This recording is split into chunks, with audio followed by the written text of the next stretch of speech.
ከጌታ ከኢየሱስ ክርስቶስ ጸጋና ሰላም ብዝት ይበልላችሁ። ዛሬ ቀኑ ስንት ነው? 3 ነው። ስንተኛ ወር?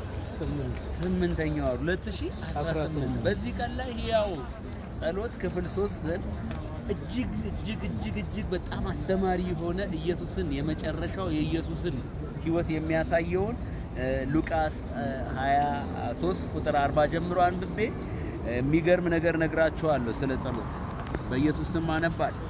ሁለተኛም ግን መልሶ አንተ በፍርድ ሳለ እግዚአብሔርን ከቶ አትፈራምን?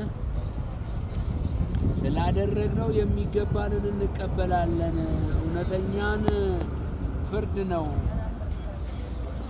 ይህ ግን ምንም ክፋት አላደረገም ብሎ ገሰጸው። ኢየሱስንም ጌታ ሆይ በመንግስት በመጣ ጊዜ አስበኝ አለው። አሜን። ኢየሱስም እውነት እልሃለሁ ዛሬ በገነት ከኔ ጋር ትሆናለህ። አሜን። ጸልይ። እንደዚህ አይነት ጸሎት ነው መጸለይ ያለበት።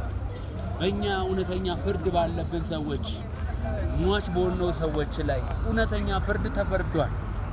እውነተኛ የሞት ፍርድ ተፈርዷል። ነገር ግን ከላይ ስትመለከቱት በጣም ልብን የሚነኩ ነገሮች አሉ። ያው እናንተ ከ30 ጀምሮ ደግሞ ብታነቡ በጣም ሌላ የሚገርም ነገር በህይወታችሁ ላይ ይሆናል። ሉቃስ ምዕራፍ 23 ላይ እናገኛለን። አንድ ምዕራፍ ወደ ኋላ ስንመለስ ኢየሱስን ምን ብለን እናገኘዋለን? ወደ ፈተና እንዳትገቡ ትጉና ጸልዩ ሲል እናገኘዋለን።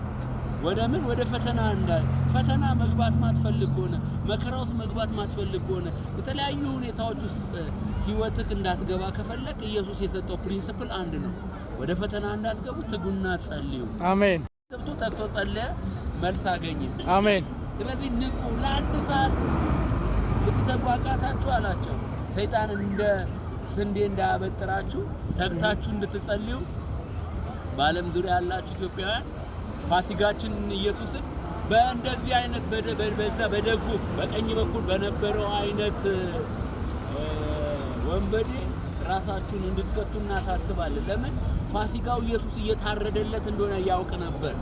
ስለዚህ ምን አለ? ጌታ ሆይ መንግስት በመጣች መንግስት አለው ኢየሱስ። የጽድቅ መንግስት፣ የቅድስና መንግስት፣ የፍቅር መንግስት፣ የምህረት መንግስት አለው። ያቺ መንግስት ስትመጣ ታሰቡ። ለዛች መንግስት ዝቅ ብለን ክብር እንሰጣለን። አሜን። ቤሪዮን ያካቲ ቤሬዲዮ ሎንቶኮሎሰከ